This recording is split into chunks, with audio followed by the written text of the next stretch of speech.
Okay, welcome to the programme. Tonight we're looking at prisons. We're talking about the problems, of course, that a lot of people who are on remand in prison have been facing. I'm sure you've all read the newspaper stories about the suicides, not only at Armley Jail, which is just across the road through this window, but in remand prisons all over the country. And if you have any views on that, well, I'd like you to ring us now on the number coming up, Leeds 46 1000. Your calls come here. Or you can fax us. We've already had a fax wishing us a very Merry Christmas. Get out of there. And the fax number, which is Leeds 421830. 421830. And your faxes will come up on this machine as I speak. There we are. Now, what else have we got tonight? We've got the new video from Sam Brown. We've got an exclusive coming up for you in a few moments from Skin Games and Your Luck's Changed. But we do want your phone calls about prisons. We've got some glamour on the show. We've got last week's competition, so stick with it right until the end. A little bit late tonight, but, you know, not all's going according to plan at the moment, is it? Got terrible dandruff. Let's have a look at Skin Games right here. There we are. That was Skin Games back in our little compartment here. It is very warm in here tonight. All the air conditioning's gone. Everything's going strange tonight. Anyway, welcome to the show, Skin Games, and you've no idea what a problem that was to get that on the show tonight. Your luck has changed. Talking about prisons, which we were some phone calls as well. This is an interesting letter. It comes from Telford in Shropshire, and it comes from Lorenzo Cosco. And Lorenzo says, didn't I pronounce that well? He says, if you have someone on this week's show pleading for better conditions for prisoners, I shall puke. That's not very nice. Who'll accept the criminals? Gives a shit, he says. We have the health service, education, housing, and the elderly to consider before prisoners. And I have 4 easy solutions to anybody going to prison. 1, don't kill people. 2, don't rape people. 3, don't beat people up. And 4, don't steal people's possessions. And if everybody did that, he says, there'd be no need for prisons. What a simple life. That's a very good idea, don't you think? Very good idea indeed. And lots of faxes coming in. This one comes from Mike and Sue Crane from Kettering. And they say, James, you are amazing. James, you are the best. Send us a packet of condoms and we'll put them to the test. Do you think we should send them some? Yeah. Okay, I think we'll send them some and see what happens. And thank you very much indeed for that. Now... Hello, James. Oh, Linda! What's she doing here tonight? I hope you're going to behave yourself tonight. I'm here to look after you. Are you really? Yes. Oh, good, yes. Good. Well, you can shut up talking for a start. I don't like women in here who talk. I mean, that's not very nice indeed. Could you do the, Great difficulty. Do you do that again? Ted does it much better than me. Yes. Very good indeed. Very good. Right. Go and behave yourself. That's what he told me anyway. This is my cup. Yes, sir. Right. Go yes, fill sir. it. Go Thank you very much indeed. Right, sir. Thank you. I don't like this at all. Now, let's talk to David from Exeter. Hello, David. Hello, James. Hi. I asked a friend of mine the other night if he watched your show, and he said no, if he wants to see a prick at that time of night, he'll whip his own. David, that's not very nice. Can we make sure David gets a lot of bad luck for this bank holiday weekend? I'll go play with it. Right, Chris Churchwood from near... Oh, no, that's a... Ah, yes, now this is interesting. We'll pop out to the phones and see if we can get him. We have got on the phone, coming up, a guy called Chris, who is reputed to be the most boring man in the entire world. In fact, Chris has been banned, and I know I've got it here somewhere. I have a piece of paper relating to it. Here it is. Chris has been banned for over a year now by the BBC because he would phone all their programmes, and they don't want him on anymore. They consider he's the most boring person that has ever been heard on any phone-in programme anywhere in the world. And we like to do this because we like to see whether or not the cameramen are going to bump into something and manage to get there without too much trouble. So if we go into where the calls are put through into the studio, which is in here, and see if we can get Chris on the phone. So, is he there? Hello, Chris. Yes, I'm here. Oh, you're there. That's good. Yeah. You've got a little light. Now, Chris, apparently you are the most boring man in the entire world. Is that right? Well, I don't know about that. I have found that provided you are the most of something, it increases your fame or infamy as a matter of opinion. Sorry, Chris. I know you're obviously very nervous talking to me here on national TV tonight. No, I'm not. You're not? No. Why aren't you? Well, because I'm quite accustomed to speaking over the air. Are you? Yeah. I thought you'd been banned for over a year from talking on the air. Well, I may have been banned by the BBC, but I'm not banned by the Independent. In fact, Yeah. I go on to the independent station because back at the time when the news of my ban was topical, I went on to the Derek James, and he said, he didn't think me at all boring. He said, I've cracked it. He said, you go to the independent. This one here? Yeah. This one here? Thank you very much indeed. We'll perhaps get back to him and be bored a little bit later on. Now, talking about prisons, there's a report just about coming out any moment now about why conditions in Armley Prison in Leeds have caused the suicides of 5 youngsters who were on remand last year. I want you to have a look at this.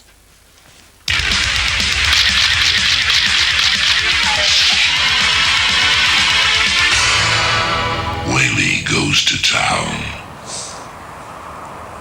Well, we're here on the hills above Leeds.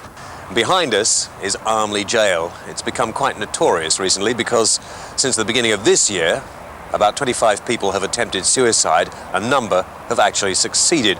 With me is Paul Bowman, who is the founder of the Armley Prison Campaign. One of the founders. One of the founders. Spokesperson. Paul has actually been inside, but only for 4 days, I think. Yes, I was convicted in November '87, and I spent 4 days in Armley before being transferred to another prison. So 4 days doesn't seem really long enough to get the flavour of the place to start up a campaign like this. Well, I didn't start off by myself. No, yes, it's long enough to get a flavour of the daily routine. I mean, you're locked in your cell for 23 hours a day. You get into the routine of the slop house, the lousy food, the disgusting conditions, etc. Are you complaining about the conditions for people who've been convicted as well as the conditions for people on remand? Well, obviously the conditions are similar for everyone inside the jail, but the initial impetus of our campaign came from the suicides, the recent spate of suicides of young remand prisoners. Now, Armley is the one that's getting the publicity at the moment, but is it happening in other prisons or not? It is happening, yeah, the same sort of things are happening, not as much as Armley. Armley's the worst because it has been, for the past 20 years at least, the most overcrowded, purely because it has the largest catchment area in this country. So, I mean, can you wander around when you can't wander around and sort of... No, you are locked in your cell. There are usually about 3 people to a cell. Yeah. What's the food like? Appalling, disgusting. The kitchens are exempt from health and safety inspection. The food is just, it's So what happens if they get a food poisoning epidemic in there? Nothing. Aren't the authorities making a rod for their own back? Yes, but then who's going to report it? Because the thing about Armley is the veil of secrecy that surrounds it and other prisons is that you cannot report these things. Okay, you tell us why anybody should be in the slightest bit concerned, though, Paul, because the majority of people watching us at home at the moment, they couldn't give us stuff one way or the other, because a lot of these guys have broken the law. They deserve to be in there. Why should we worry about the conditions in prison? Extremely good point. For 3 main reasons. First of all, the suicides and the attempted suicides are almost exclusively in the young prisoners on remand. Now, on remand means that these people are as innocent as you or I. But aren't they begging for attention? Some of them got the idea now that if they perhaps cut their wrists or something, they're going to get out quicker. Well, no, what happens if there are any suicide attempts, they get thrown in the punishment block, the strip cells. No, they're Strip not going cells, to what's that? Do they have no clothes or...? No clothes, nothing in the cell, no heating, no blankets, no nothing. And these are people who haven't been convicted? Absolutely. Okay, carry on. Yes. So that's the first reason, that these people in committing suicide at the moment are in the main innocent, as you or I. Second, because if this century has taught us anything, it has taught us that it is not enough to say afterwards, well, we didn't know what was going on. There are things in there being done in the name of ordinary citizens everywhere, and it is our duty to find out what's going on and to see whether it's acceptable. Thank you, Paul. If you've got any views, call us 46 1000. 46 1000. James Whale.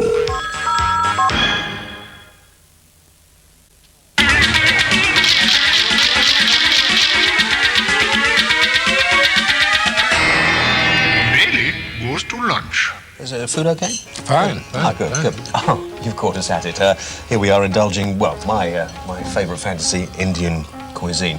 Judge Pickles is with me, and we're still continuing on the theme of prisons. The penal system in this country seems to be coming in for quite a lot of criticism. I mean, Do we really need to worry about what state the prisons are in? After all, the people who've been convicted are there as a punishment. Well, that's true. But I think the whole system needs looking at and reforming. We have over 120 different prison establishments in the country, including those that cater for young people and so on. Do we lock more people up than other countries? Is that true or They not? say that. It is said that in this country we imprison more people per head of population than in any other country in Europe. Not as many as they do in America, for example. In Texas, I saw figures the other day, they imprison far more than we do. But when we consider why we seem to be ahead of the rest of Europe... Do we have more crime over here? Or we just have more guys like you who are interested in... I don't know. Banging them up? I wouldn't say that. You see, we seem to have in this country a particularly vicious type of young person. Now, is that fair? Listen, Judge, is that fair? Because a lot of people are criticised for this sort of bad behaviour, this vandalism that we have in the country. And I wonder sometimes whether or not society itself is putting a lot of pressure on people, and that's perhaps the reason we're getting this sort of backlash, rather than blaming it on the youngsters themselves. Whatever the reason is, we seem, and I've noticed, you see, I've been in the law for over 40 years. I was called to the bar in 1948. I've been sentencing people for the last 25 years. And I've been a full-time judge for 13 of those years. And I've seen things get worse, and I've noticed how in these days there's a lack of self-control, and there is an over-assertiveness on the part of many. A lack of self-control? Yes. And when they see something somebody else has got or something that somebody else is doing and they don't like it, they go steaming in. That's right. I think people today feel... Infringe on other people's freedoms. Yes, they feel they want all the good things of life, and if they can't get them by work or by state handouts, they're going to get them somehow, and if that involves theft, then they're going to do it.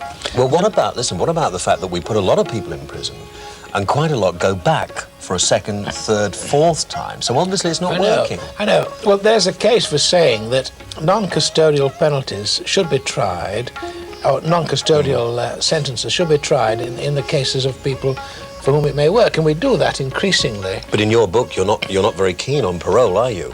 I'm not keen on parole, no, because parole is merely an undermining of a judge's sentence. For example, take Lester Piggott. He was, the judge who sentenced him said, you'll go to prison for 3 years. But everybody must have known immediately he said it, that that would mean 1 year, a third.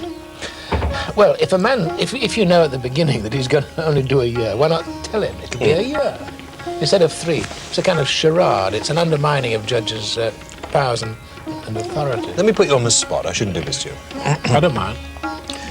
Are you happy with perhaps a lot of the people who become judges? I mean, do you think that the right people always become judges, or do you think there is this... I have this great feeling that a lot of people who become judges don't ever live in the real world. I don't think the same can be said for yourself. I think you're causing yourself more problems than enough talking to people like me and going on the Wogan show. But I don't mind.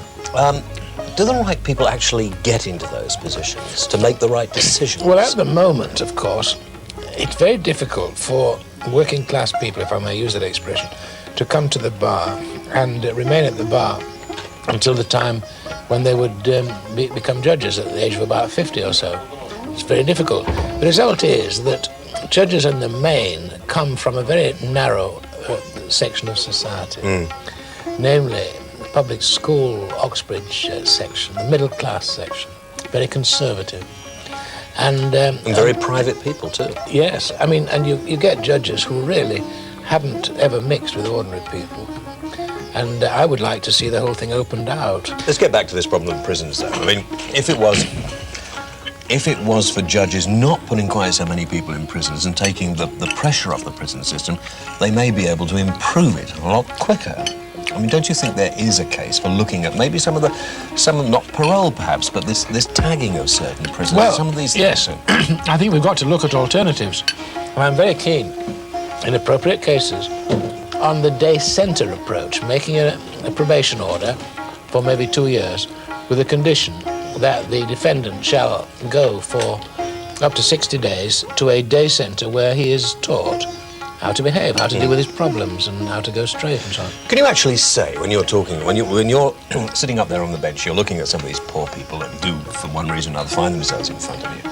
I mean, do they come from broken homes? Do they come from... I mean, is there a certain section of society that seems to... Or can it be anywhere? Well, many of them do have fragmented early backgrounds, there's no doubt. Divorce, parents, living with different people, thrown around, going into care, into community homes and so on, and never really getting on their own feet, that's true. And those are the sort of people whom one wants to help. And I'm all in favour of avoiding custody when you can. But of course you can't go on giving people the non-custodial approach. And if a person who's been put on probation on condition he goes to a day centre, then breaks that and commits further crimes, you say, well, you've had your chance. Let's talk a bit about the thing that has really brought this home to everybody, and that is the prisoners, particularly in Armley Jail. There may well be other jails in the country, particularly in Armley Jail, where remand prisoners, young lads on remand, where people like you have sent them there presumably on remand and said they can't have bail. I was talking to one young lad who said he was 17, he admitted he'd taken a car without consent and he didn't know why he'd done it, etc., etc. And he was given remand, he wasn't allowed bail, and he was banged up with two middle-aged men in a cell. First time he'd been away from home, he was absolutely, to use his own term, absolutely shit-scared of what was going to happen to him in that cell that night. And he said it's not surprising that young lads decide to try and end it all while they're there. Well, of course, remember that judges have no control over where a person is kept. If I feel that a young person is going to commit further offences, for example, a house burglar, we've got a record for that, and I think he may commit further offences. Or if I'm told that he's already committed offences on bail, I have to think of the public between now and when he's tried, and so I may have to say no bail. But I have no control over where he goes. It's unfortunate he has to go to Armley Jail in many cases. It's not the appropriate place. There should be separate remand establishment. There are some, there are not enough. I mean, is the same said perhaps of Wormwood Scrubs in London? Would you say the same? It's the same similar sort of jail, isn't it? Yeah, and entirely wrong that a young person should go there while awaiting trial or at all. I entirely agree. We need to rethink the whole thing, and there should be separate remand establishments, maybe run by private firms. That's the latest government thinking. Do you think that's a good idea? Yes, I don't see why not. At all. I think it may well be done more efficiently that way. Now, you went round the prisons lately, didn't you? You had a tour of the prison. What did you find when you went round? Well, I've been round a number of different prisons, and they vary enormously. I mean, Armley Jail, yes, it's an appalling place, crammed jam, far too full of people, with the humiliating system of slopping out in the morning and so on. And it's not good enough. No, I agree with you. Now, there's the old adage, before we finish, isn't there, that you are put in prison as a punishment. You are not put in prison to be punished. No, I think we've got to rethink that. I think there are some people who are so wicked that if a judge certifies it, I think they should be subjected to a particularly harsh regime. For, well, I say harsh. Beaten? I mean, corporal punishment? No, but run around a bit, made to understand that it's not an easy option and that prison must mean hardship. But I don't mean in a sadistic way, of course not. But isn't there the problem here that if you are harsh on somebody, when you take their liberty away, you lock them away, they're upset anyway. It's not nice for anybody to be locked away from what they know and what they like. When you lock them away, if you don't treat them with some kind of civility, you're just going to put an animal back out on the street. Yeah, well, I don't say they should necessarily be subjected to a harsh regime for the whole of their time, but I think a person who has been particularly wicked, who has harmed somebody else deliberately, knowing of the consequences, I think that person ought himself to suffer, and it should be brought home to that person by means of a strict regime for a period that society won't tolerate. So you think perhaps if we were to sum this up in one way or another, it would be, let's bring in the private sector, let's bring in other sorts of thoughts on this system that haven't been there at the moment. Let's bring in anything we can. I'm all for trying the electronic tag. I'm all for trying the curfew. I'm all for trying anything, because prison isn't the only answer for everybody. But in the end, I, on behalf of the public, have to do what I think is right. And those people who persistently harm other people have to be made to realise, by loss of liberty, that it won't be accepted. OK, Judge, thank you very much indeed for the moment. We'll now continue with our meal because I'm going to get terrible indigestion if you stay there with the camera for any more time. Well, we want to get on and eat now, so Sure. we'll see you in a few minutes.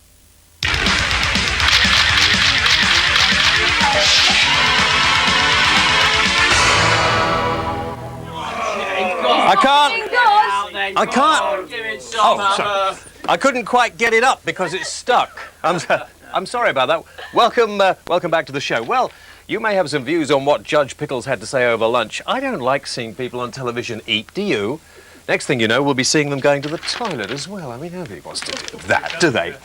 Now, Paul, Steve, Lee, Fatty and Rufus say, where's Ewan and all the best A to Z? Whaley goes to... Can you see that? I don't think you can. I think it's probably too bright. Let me try that. Whaley goes to Wandsworth. Oh, that's not bad. Whaley goes to Wandsworth.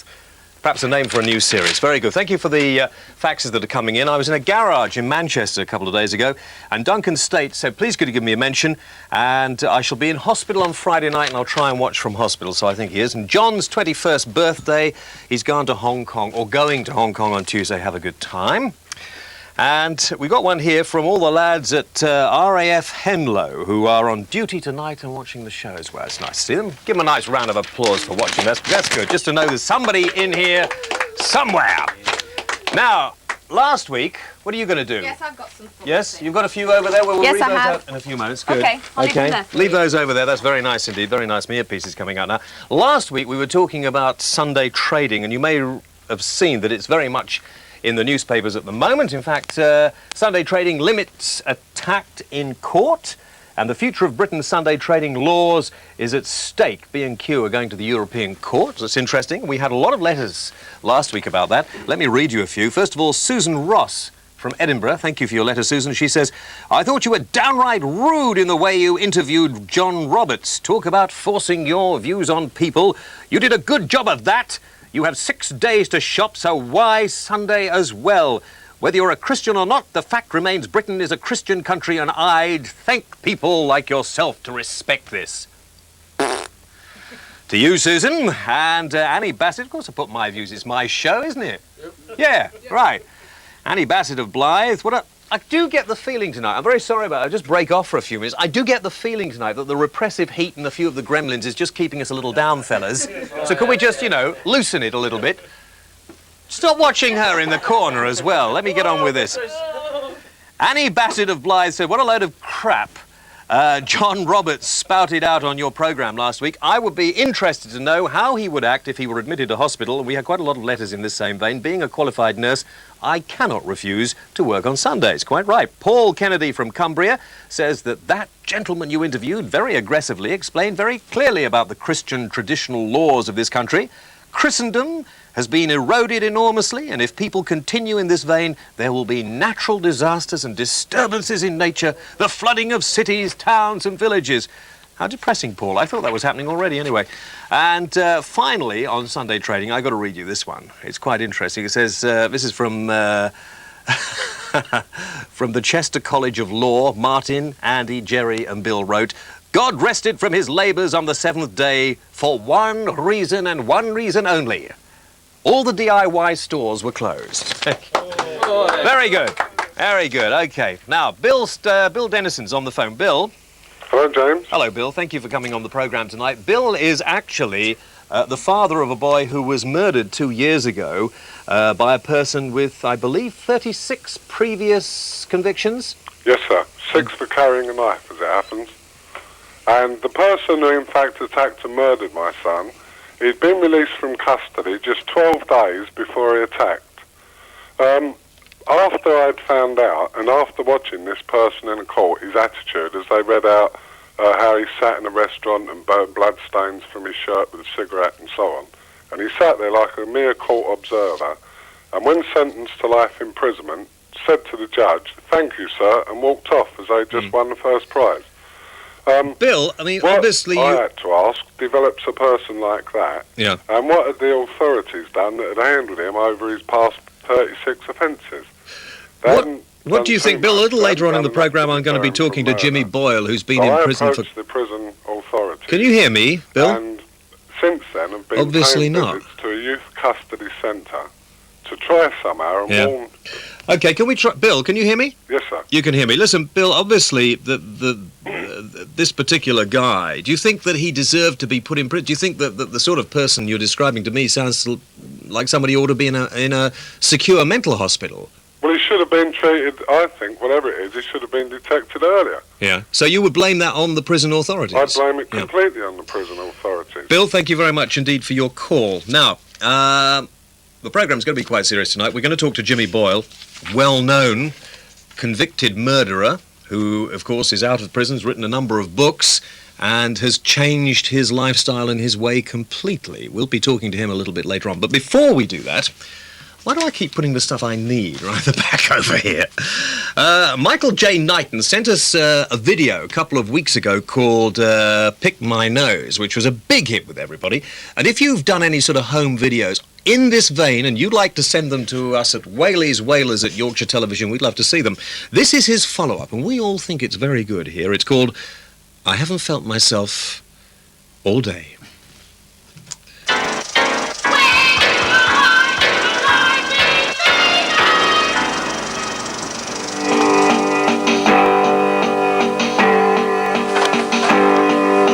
I haven't been well, I feel like hell, oh, I haven't felt myself all day.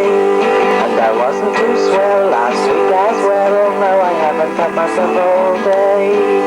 The doctor says he can't understand it, but even so, I just can't handle it. When I get up, my eyes begin to sway, when I haven't felt myself all day. God, it's bad when you're at a loose end and you haven't felt yourself all day. Last thing the time when you've time to spend, cause you haven't felt yourself all day. God, it's bad when you're on your own and you've gotta go to bed all alone. There's only one cure to take the loneliness away if you haven't felt yourself all day. Alright mate, what are you trying to say? Oh, I haven't felt myself all day. Couldn't you face that another way? I'm not feeling myself. I told you how the doctor couldn't understand it. Despite his reassurances, I still can't handle it. Before I go to bed, I think I'll have to pray, cause I haven't felt myself all day. Haven't felt myself all day. I'm living in luck that something might turn up, but I haven't felt myself all day. I feel I've had enough, like my hand has lost its cup, and I haven't felt myself all day. My life's turning out like a million popsicles. I'm joining a world of mass-produced critters. I'll have to try harder, it's the only way, cause I haven't felt myself all day. Haven't felt myself all day. Haven't felt myself all day. Honest, I haven't felt myself all day. I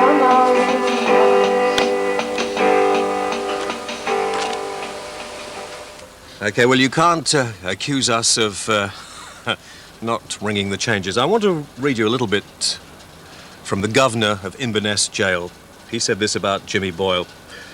I'm firmly of the opinion that this man is so dangerous that he should never, under any circumstances, be liberated from prison, and further, despite the assaults and incidents in which he has been involved in the past, he is still, even at this moment, planning further assaults and further incidents.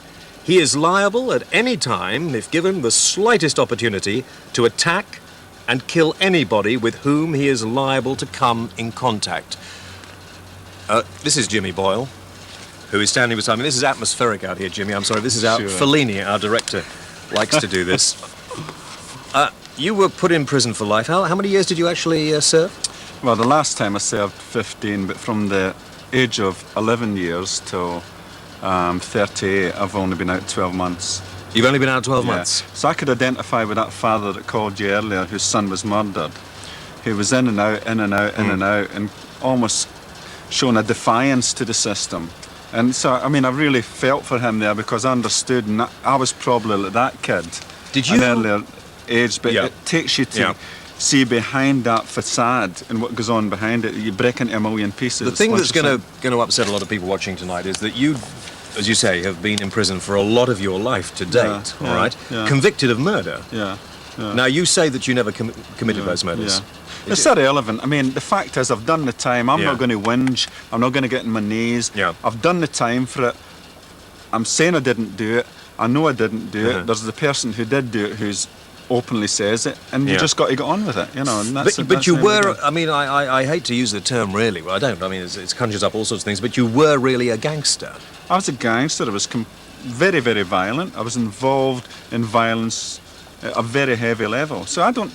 So you inflicted great injury on people? Absolutely, yeah. And also I had great injury inflicted on me. Right. But so that was the name of the game, and you get into that. But we didn't dream of attacking ordinary bystanders or people who. Let's just clear this point up. This is interesting because when you talk to hardened criminals, as you were on your own admission, they say, look, the only people we hurt are the other hardened criminals that we're fighting against, or maybe the law who are after us. Ordinary innocent people never get involved, but they do. They sometimes get caught in the crossfire, don't they? Well, I've never really known it, but so I mean, you're saying something which is new to me. But what I would say to you is that whether somebody's deemed a gangster or whether somebody's deemed an innocent victim, we're all human beings. All of us are human beings, and therefore we feel pain and we experience hurt the same as each other. So we can't really say we do it to each other, and we're being a bit hypocritical at that level. Human beings are human beings, and life is precious. How come prison sorted you out? I mean, prison that we've been talking about tonight, we've seen in the press lately, prison doesn't seem to be working, but here you are telling me you're a reformed character, well, for Christ's sake, appearing on TV shows, writing books, you're doing well. Yeah. Well, look, how did you change? I mean, look, what sort of really gets to me is I see people like Judge Pickles, who's been educated with you by a curry. But on the other hand, you know, you go back years ago when these people, judges like him, at the height of the Beatles fame, which was international, would lean over when a witness says they were at a Beatles concert and they would say, "What is the Beatles?" And another judge would lean over and say, "What is a fish supper?" So all I'm trying to say to you is that these people tell me that the British people are still in the knees, because guys like that can come on and talk the way they do about ordinary people. Just answer this question for me, Jimmy, though, and back, because you're very nice, you're a very personable guy at the moment. It's difficult to realise that you were a real gangster, a real villain. Why is it that prison seemed to sort you out? You've been in prison over 15 years. Well, the difference is, I was like the young kid that man sort of was having a go phoned up a bit, and saying that he was in and out and in and out, and he's going in there. That kid murdered his son, remember? Yeah, I know that. I mean, I'm not under. I know exactly what he's feeling, and all I'm trying to say is that kid's going in there full of all the macho and all the hero part of it, and what I'm saying is that I was turned into a different system, where I was just like that kid that man's talking about.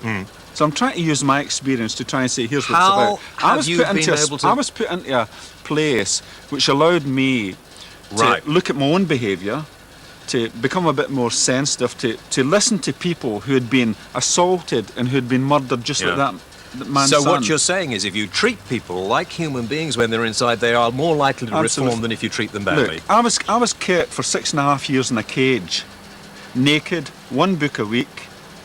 I had a fractured skull, broken jaw, multiple head lacerations.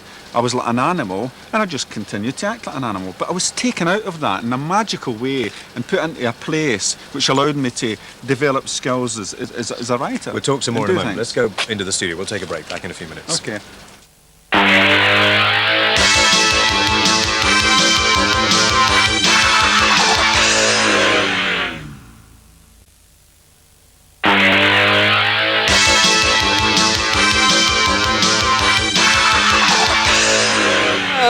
Welcome back. Let's take some calls straight away. Jimmy and I have come in from outside. Actually, it was a lot better outside than in here, wasn't it? Yeah, I thought so. It was really cool. In here. Melanie from Nuneaton. Hello, Melanie. Hello, James. Melanie, your point. Right, I'd like to know why it is that the innocent taxpayer should pay in excess of £10,000 per year per prisoner to keep them in the lap of luxury when they cause everybody else such misery. What would you do with them, Melanie? Well, certain people I'd kill. Certain people you would kill? Yes, I would. You think you could do it yourself, Melanie? I could put them in the chair and fry them, yes. I doubt it really, Melanie, but nice one. Just explain how you were kept for 6 years, Jimmy, very quickly. Yeah, naked inside the cage with 1 book a week, absolutely nothing. And I would say to Melanie, if she wants to kill people, she ends up in places where I ended up. And how would she deal with that? OK, Mel, sorry about that. James from St Albans. Hello, James. Yes, James. I'm a bit worried about AIDS in prison. Are you? Well, don't go to prison. That's easily solved. Right, thanks very much. John from Pillock. John from Birmingham. Hello, John. Hello, James. Yeah. What I'd like to know is what do you think about the compensation issue for remand prisoners? They're not entitled to compensation. It's a very good point, but the point is, I know somebody who was in prison for 6 months on remand. Yeah. Went to court, was found innocent, lost his job and everything. When came out, got no money. Yeah. Good one. Whereas if somebody was convicted, absolutely right. Yeah. If somebody was convicted, Let's get a word from Jimmy because you agree with. Well, I think what's happens here is double standards. That there's the underlying feeling that anyone who's in prison, innocent or who's innocent, is actually guilty, and that's the underlying feeling. But my view is they should have compensation. Okay. Absolutely. John, thanks for that. Nick from Manchester. Hello, good evening, James. Yes, hi, Nick. Hello. Listen, I understand the programme, it's a great programme, but I don't understand what all the palaver is about. Who cares about people being found guilty? Who cares if they kill each other? They've killed people, they've raped people.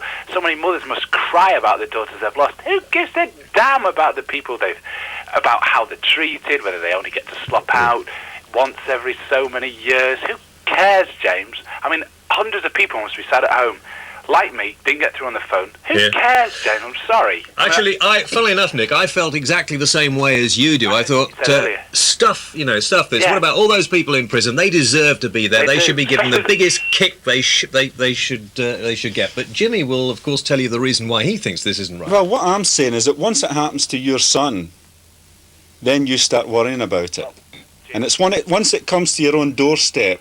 I've seen all these people who say they don't care about it, but once it comes to their own doorsteps, they start to worry about it and worry about the people who are in there. The other thing, of course, is Mick. Yeah. Nick from That Manchester. is Neil. The other thing is, of course, if you want to do that, then society just takes a downward spiral, and that's it. Thank you for your call. We've got to get on with the programme.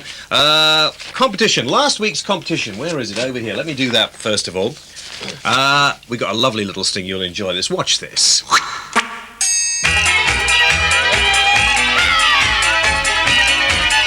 It's competition time! Now, competition time. We asked you what was the size, and I got a lot of letters accusing me of being a pure sexist, and it's not true at all. We asked you what was the size of Linda Nolan's bosoms, and most of you were wrong because you all thought it was the same answer as the last week's competition, 38. No, not right. Only 36, you see. Each one. Television does enlarge things.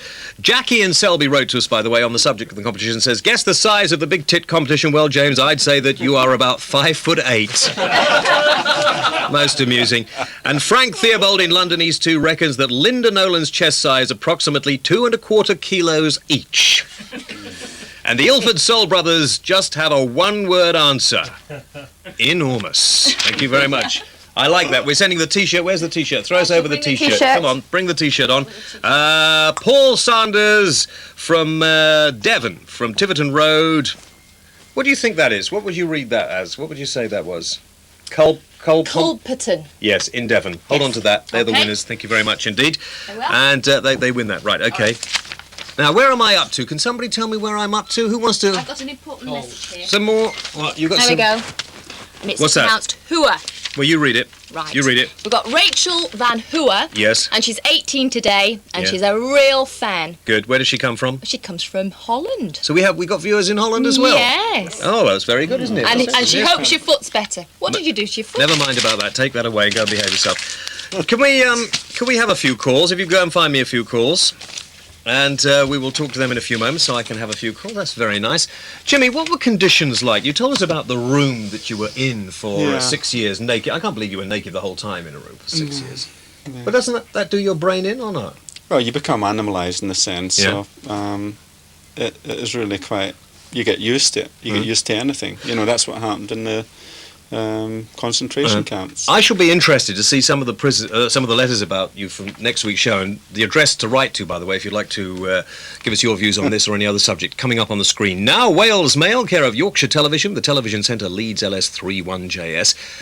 Do you think that we will ever improve prison system? Because I don't, actually. I think we'll continue to ignore it when it suits us, because... No, I don't. I can see a lot of movement happening in the community levels where people are seeing prisoners coming out worse than when they went in. And, You know, it's just like that father was saying earlier. This guy's been in and out 6 times with a knife. Nobody stopped to say to him, hey, what are you doing? Are the people who become... Let me ask this one question. Are the people who become prison officers mentally of the right calibre to actually help? Well, no, I think that there's a big gap in that. In the prison officers' training, it's all about the nuts and bolts, the locking people up and searching them, but nothing about man management, nothing about the psychological problems. You know, let's take a particularly controversial area, and that is about people who molest young kids. You'll find that a lot of them end up back in again for molesting young kids, and what we're not doing is trying to understand and learn why they do it, so to prevent that. And that's really when that woman was saying about how much it costs us to keep people in prisons, what we should be saying is, what the hell are we getting for our money? Right, good one, Jim, thanks very much. These are the Rainbirds and Sea of Time. Freedom I rock for a party. Okay, there we are. Those were the Rainbirds and Sea of Time. I think that's a great video. Of course, all the music you see on this show gets into the national charts before long, doesn't it? We had a fax. Golly, she's changed again. A fax from Scotland, from the highest village in Scotland, is watching us tonight. So could we have a little ripple for the highest village in Scotland, which is great. That's nice. It's nice to know that, and making Jimmy feel at home here. I can't believe this. Let me just read this one letter before we go any further, from Kevin from Chesterfield. That's not bad for a dancer, is it? It's very good for a dancer. Now go off and do some plie somewhere. In 1986, I was sent to prison for driving whilst disqualified. I received a 2-month sentence. I was locked up for 23 hours a day. The other hour was split up into a half-hour exercise, and the remaining half-hour was slopping out. Well, quite frankly, Kevin from Chesterfield, for driving whilst disqualified, I think you should be sent away for 10 years, in my opinion. Now, Ian from Middlesbrough, is it, or Middleton? Middlesbrough. Where? Middlesbrough. Middlesbrough. Thank you very much. Yes, Ian, what can we do for you? I don't think it's right that you should be complaining about the conditions in a prison when they should be treated like animals, when they act like animals. Well, animals don't behave like that, so I think you're way out of line. Thank you very much indeed, Ian. And you say Mr. Boring was back at the end of the show? Hello? Hello? Yes, Mr. Boring. Now let me get you up to date on this boring business. The BBC have recanted on that one. Yes, okay. Next week, we're doing fashion. Not only fashion of clothes, but we're doing body art, nipple piercing, tattooing, all kinds of fashion for the most fashionable programme. Keep it here next week on ITV at just after 1 o'clock. Thank you, Jimmy. Thank you, Linda. Have a nice weekend. I am a sexist as well. You are definitely a sexist. Mr. Boring? Yeah? What are your views on prisons, then? I am not Mr. Boring. I am now banned because I am offensive. That is their official line. You're offensive? So they tell me.